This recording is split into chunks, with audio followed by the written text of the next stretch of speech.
സംസ്ഥാനത്തെ വന്യജീവി സംഘർഷം മൂലം നൂറുകണക്കിന് മനുഷ്യരുടെ ജീവനാണ് ഓരോ വർഷവും നഷ്ടമാകുന്നത്. കാട്ടാന, കടുവ, കാട്ടുപന്നി ആക്രമണങ്ങളാണ് കേരളത്തിൽ കൂടുതൽ. 10 വർഷത്തിനിടെ 913 പേരാണ് കൊല്ലപ്പെട്ടതായി വനംവകുപ്പിന്റെ കണക്കിൽ പറയുന്നത്.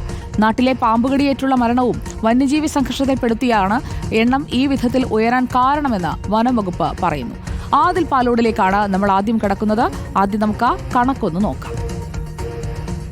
സംസ്ഥാനത്തെ വന്യജീവി സംഘർഷങ്ങളിൽ കൊല്ലപ്പെട്ടവരുടെ കണക്കു കേട്ടാൽ ആരുമൊന്ന് ഞെട്ടും. കഴിഞ്ഞ 10 വർഷത്തിനിടെ വന്യജീവി സംഘർഷത്തിൽ കൊല്ലപ്പെട്ടത് 913 പേരാണ്. കാട്ടാനാക്രമണത്തിൽ മാത്രം 195 പേർക്ക് ജീവൻ നഷ്ടമായി. കാട്ടുപന്നി ആക്രമണത്തിൽ 54 പേരുടെ ജീവനാണ് നഷ്ടമായത്.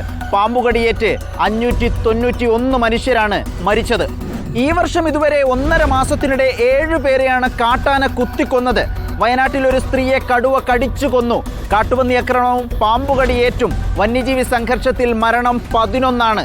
ഈ വർഷത്തെ 1.5 മാസത്തെ മാത്രം കണക്കാണിത്. കഴിഞ്ഞ 10 വർഷത്തിനിടെ 9 പേരെയാണ് കടുവ കടിച്ചു കൊന്നത്. കാട്ടുപോത്താക്രമണത്തിൽ 9 പേർക്കും കടന്നൽ തേനീച്ച ആക്രമണങ്ങളിൽ 42 പേർക്കും ജീവൻ നഷ്ടമായി എന്നാണ് വനം വകുപ്പിന്റെ തന്നെ കണക്ക്. കഴിഞ്ഞ 10 വർഷത്തിനിടെ 2018-19 കാലത്താണ് ഏറ്റവും കൂടുതൽ മനുഷ്യർക്ക് ജീവഹാനി സംഭവിച്ചത്. ആ വർഷം മാത്രം 146 പേർ വന്യജീവി സംഘർഷങ്ങളിൽ കൊല്ലപ്പെട്ടു എന്നാണ് കണക്ക്. 2017-18 കാലത്ത് 119 പേരും 2021-22 കാലത്ത് 114 പേരും വന്യജീവി സംഘർഷങ്ങളിൽ കൊല്ലപ്പെട്ടിട്ടുണ്ട്. മരിച്ചവരിലും കൊല്ലപ്പെട്ടവരിലും ഇരട്ടിയിലധികം വരും പരിക്കേറ്റവരുടെ കണക്ക്.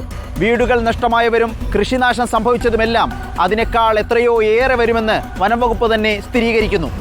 നാട്ടിലെ പാമ്പുകടിയേറ്റുള്ള മരണവും വന്യജീവി സംഘർഷത്തിൽ ഉൾപ്പെടുത്തിയതാണ് കണക്ക് ഈ വിധത്തിൽ ഉയരാൻ കാരണമെന്ന് വനംവകുപ്പ് വിശദീകരിക്കുന്നു. ആകെ 913 മരണങ്ങളിൽ 591 മരണങ്ങളും പാമ്പുകടിയേറ്റുള്ളതാണ്. പാമ്പുകടി പ്രതിരോധിക്കാനും കുറച്ചു കൊണ്ടുവരാനും വനംവകുപ്പ് ഈ വർഷം പ്രത്യേക പദ്ധതിയും പ്രഖ്യാപിച്ചിട്ടുണ്ട്.